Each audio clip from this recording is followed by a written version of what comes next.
basically you can start with any size block that you like. What I'm going to do is I'm going to start with the center of my blocks. These are log cabin blocks with a center that is an applique block. And so my center block is going to be 6 inches finished. And then I will keep adding to the sides these different strips until I reach 10.5 inches, which would include the seam allowance. Okay, so I've already prepared my applique blocks. I'm going to be working with several kitty heads. I guess I've got, I'm going to work with, this is going to be a lap size quilt, so it's going to be 5 rows by 5 columns, so 25 blocks altogether. And so I have 5 different head designs. Some of them like a full head, and we have like a happy cat, kind of a hissy cat. I've got to finish his eyes. Non-committal, completely non-committal. And then a peeping cat, and a kitten that doesn't quite make it to peek over the edge of the block. So these are the 5 different designs, and this is a completely scrappy quilt. So what I want to show you is then how I'm going to go attaching the different strips. So let's get started.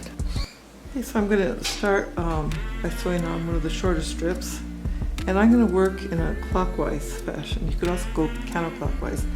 What's important is that you just continue to add in the same direction.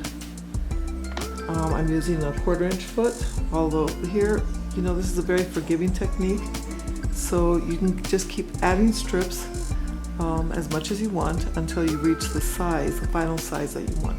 As I said, I'm working with a 10.5 inch block. That's with seam allowances, a 10 inch finished block, but you could make this any size you want. My first block, my first square, measures 6.5 with the seam allowances, but it could be smaller if you want. It could be any design that you want, and you can keep adding the strips to be 8, 10, 12, whatever size that you want.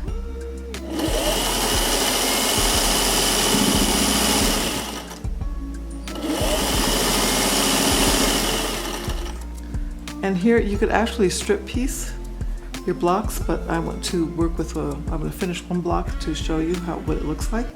So right now I'm just going to work on one block at a time. So once I finish sewing the strip on, then I am going to just trim. And for now I am just going to finger press that seam towards the strip. Okay. And then I'm just going to keep adding strips. I'm not going to worry about color coordinating or anything like that. The scrappier the better.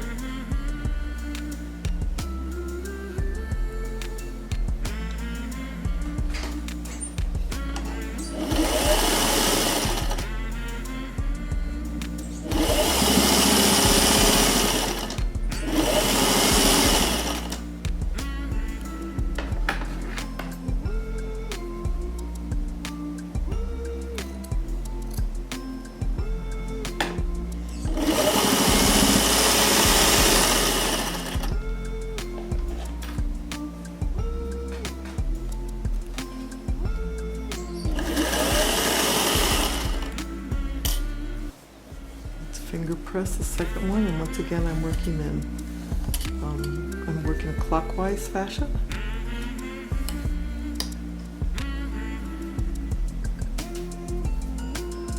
And just adding whatever strips I'm just working from the stack. So now of course you could color coordinate if you want, but I don't think it's really important.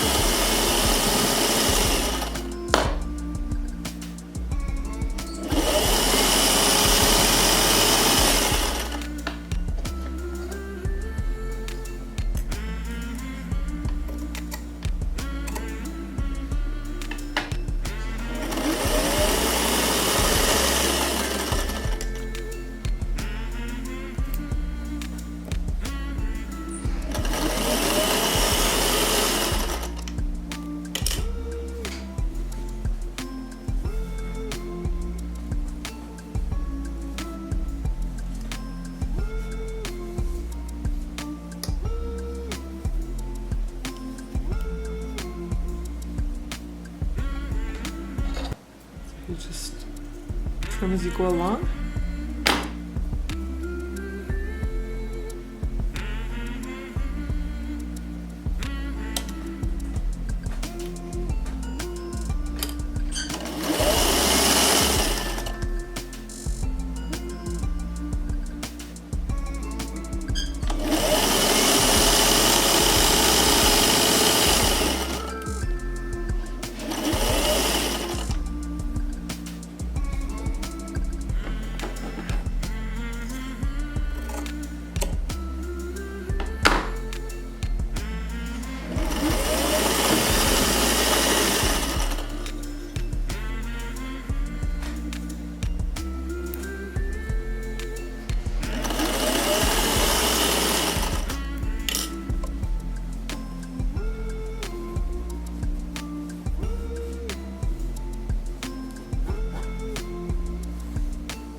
Getting close to, I think that for this block, I probably need 2 strips on each side.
Okay, so I think I'm at my 10.5 inches. So I am going to measure this and give it a good press, and we'll be back. So I've measured my block, and because I am working with different widths, some of these strips were narrower than the 1.5 inches. So my block turned out as just a little under 10 inches. So what I'm going to do here is I'm going to add 2 more strips on 2 sides, and then I'll trim it to 10.5. And that means that this square will not be centered, but that's okay with me. I think that wonky is better. And so I'm really not concerned about centering that. What I want is a perfectly finished block that measures 10.5 inches.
Okay, so give it another quick press and I'll trim it, and we'll see what it looks like once it's finished.